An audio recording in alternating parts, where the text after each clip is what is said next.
Il mestiere del ricco non fa per me. La mia forza è probabilmente di essere nato qui, in questo posto che non consente distrazioni. A Milano chissà se ce l'avrei fatta.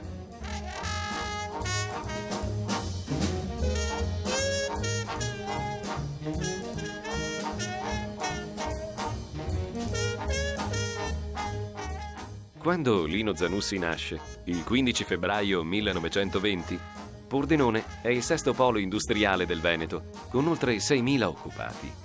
Nell'ordine viene dopo Venezia, Padova, Vicenza, Verona, Udine. Il tessile rappresenta la quasi totalità dell'occupazione nell'industria. In questo ambiente sociale, attraversato negli 80 anni precedenti da grandi iniziative imprenditoriali, il padre Antonio ha avviato nel 1917 una fabbrica di cucine a legna che avrà fortune crescenti nei 30 anni della sua conduzione.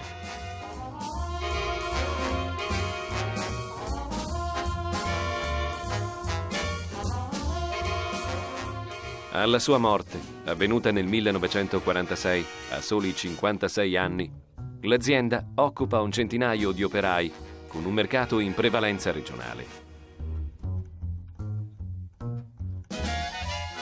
Nello stesso periodo, l'industria tessile costituisce ancora l'ossatura portante del sistema produttivo pordenonese. Non mostra ancora i segni dell'imminente declino e riemerge dalla crisi bellica, tornando a occupare fin dal 1947 oltre 5.000 persone.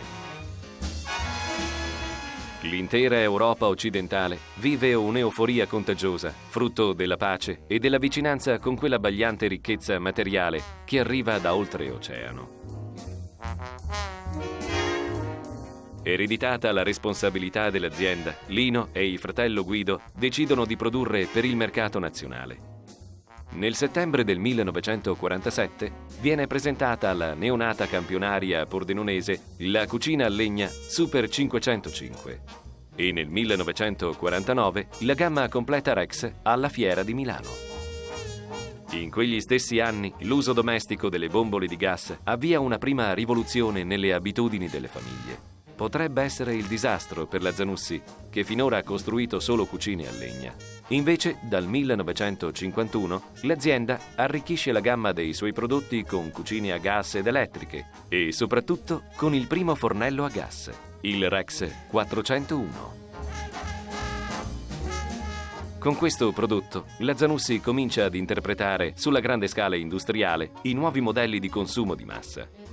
Uscirà da questa esperienza profondamente trasformata, animata da uno spirito di intensa apertura verso l'esterno, che si dimostrerà decisivo anni dopo nella conquista del primato europeo degli elettrodomestici.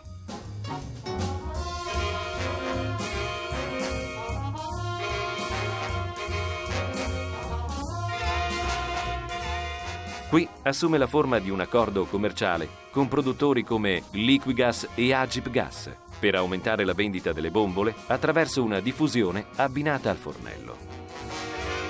È un grande successo di vendita e di penetrazione del marchio Rex che rivelerà tutta la sua importanza trainante negli anni seguenti. Alcuni anni dopo, Lino ricorderà questa scelta. Più che un calcolo economico, fu proprio il desiderio comune di assicurare a tutti la continuità del lavoro che ci spinse in questo settore e addirittura ad accettare i primi ordini quando mancava ancora l'attrezzatura per farli.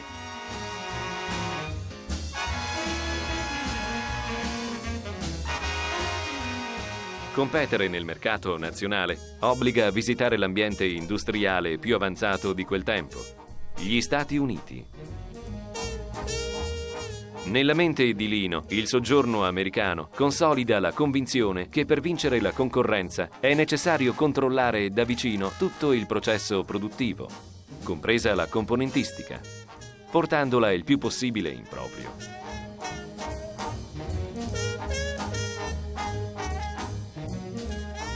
Questa visione non gli impedisce di considerare fondamentale l'autonomia dell'industria e del territorio dalla subfornitura Zanussi, per tenere separati il destino della città da un sempre possibile declino dell'azienda.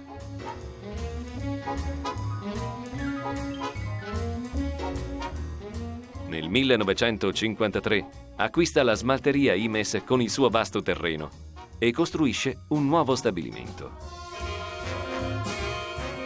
Primo nucleo di quello che diventerà il grande complesso elettrodomestici di Porcia, cuore e simbolo orgoglioso dell'azienda.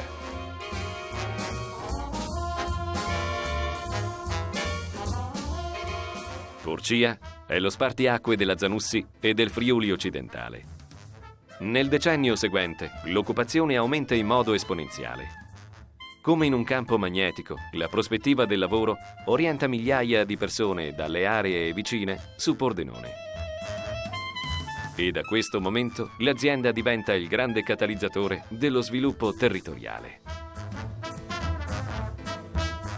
Il 1954 vede anche un'altra novità importante: la costruzione del centro studi per la progettazione di nuove apparecchiature, affidato a Paolo Gaudenzi.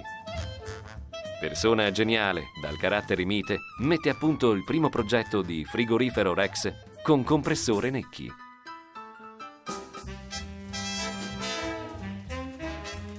La nuova produzione di frigoriferi accelera fortemente la crescita della Zanussi, mettendone in luce anche la vulnerabilità.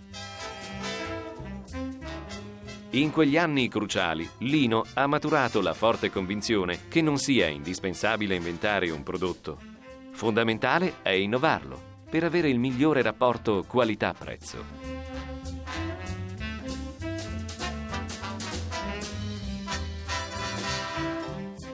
Insegue la grande dimensione aziendale per vincere la concorrenza, con una rete commerciale che nei primi anni 60 raggiunge i 10.000 rivenditori, serviti da 31 centri di distribuzione. Le esportazioni toccano 70 paesi. In questo orizzonte sembra adeguato un solo pensiero: crescere per sopravvivere. Da qui discende l'accentramento produttivo per controllare la qualità. Condivide questa visione con il suo braccio destro Alfio Divora. Entrambi setacciano gli stabilimenti di Porcia, segnando le più piccole incongruenze. Per vendere dobbiamo produrre una qualità migliore a costi inferiori. Se viene meno uno di questi due requisiti, perdiamo il mercato, anzitutto, e poi anche il pane. Il design è considerato uno degli elementi importanti del prodotto. Nasce la sezione disegno industriale. Nel 1957 la serie Tropic lancia la Square Line, la linea quadrata. Un'innovazione rivoluzionaria, presto imitata, che consente la modularità standard in cucina. La continua espansione dell'azienda lo porta a cercare nuovi collaboratori per arricchire un vertice ancora molto accentrato. Un inserimento importante è quello di Giambattista Bozzola, che contribuirà in maniera decisiva ad ampliare la mentalità di Lino, aiutandolo ad individuare nuovi scenari economico-finanziari e criteri moderni di gestione. Significativo l'invito che gli rivolse. Io ho un'azienda che sta diventando grossa, invece vorrei che diventasse grande. Vuol venire a darmi una mano? Giovane docente alla Bocconi, Bozzola per molto tempo si dividerà tra Milano e Pordenone. Entrano in quegli anni Sergio Primus, responsabile vendite elettrodomestico e poi della Grandi Impianti, Lamberto Mazza, direttore finanziario, successore di Lino, Ugo Manni, direttore commerciale elettrodomestico.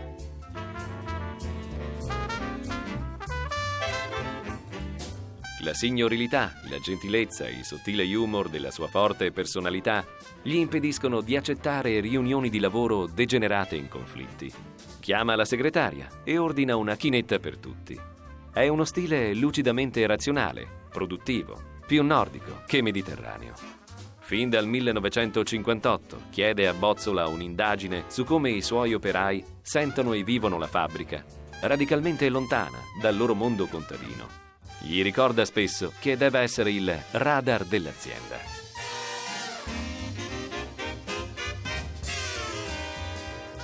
L'interesse alla qualità dei suoi collaboratori lo fa partecipare alla fondazione del QOA, Centro Universitario di Organizzazione Aziendale di Padova.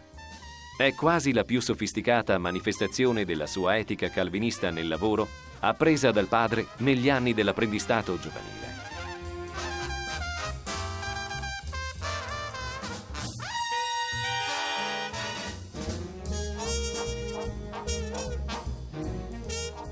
Questa continua attenzione alle risorse umane e alla comunità locale sullo sfondo è un talento fondamentale di Lino. Permette di comprendere meglio il suo progetto per Pordenone e gli ingenti mezzi finanziari impiegati. La scuola professionale, la casa dello studente, l'ipotesi universitaria, l'istituzione provinciale, il giornale quotidiano, gli incentivi per la casa, la cultura e il tempo libero. Accanto a cucine, frigoriferi, lavatrici, nel 1960 arrivano i televisori e 2 anni dopo la produzione italiana di elettrodomestici supera per la prima volta quella della Germania, fino ad allora principale produttore europeo e simbolo stesso della qualità meccanica. Per aumentare la penetrazione nei mercati nasce il marchio Naonis, dall'antico nome di Pordenone. Ancora nel 62 viene assegnata alla cucina Rex 700 il compasso d'oro per la qualità del prodotto e il design. Il buon rapporto qualità-prezzo consente un'altra forma di terzismo: produrre per la tedesca AEG.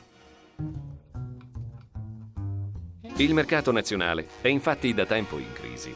Lino internazionalizza l'azienda con acquisizioni societarie e collaborazioni industriali all'estero, in Spagna, in Jugoslavia. Non sarà impreparato quando nel 1967 la crisi travolgerà molti produttori nazionali. Vengono incorporate la Becchi di Forlì, la Stice di Firenze, la Castor di Torino. Nasce il gruppo Zanussi.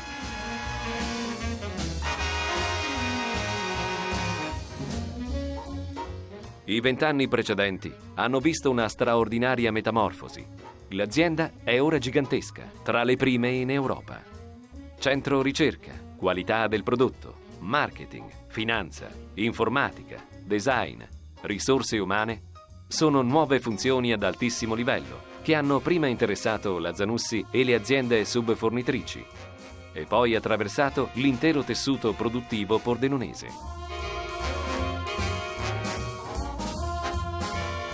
Il Friuli occidentale ha in questo modo compiuto il suo grande balzo industriale. Lino mancherà nella fase della globalizzazione dei mercati. Nel 1951 i posti di lavoro nell'industria pordenonese erano 20.000. Altre 25.000 persone erano costrette all'emigrazione e al pendolarismo. Nei 20 anni seguenti ne sono stati creati 30.000, con la città e la provincia che diventano una nuova terra per molti.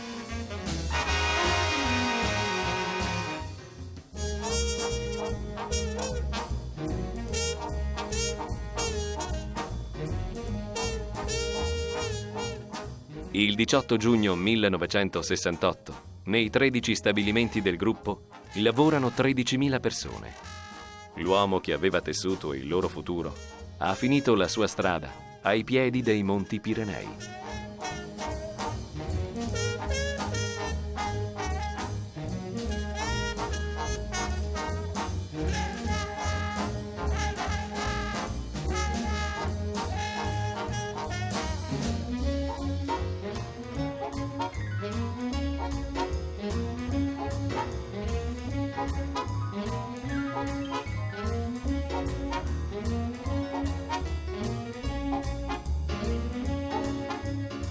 Orgoglioso della tuta da operaio a lungo indossata, aveva saputo vincere tutte le sfide industriali incontrate. La sorte gli aveva dato come a pochi.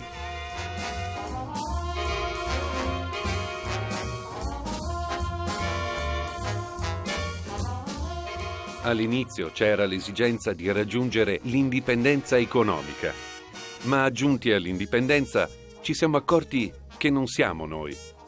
È l'azienda che comanda.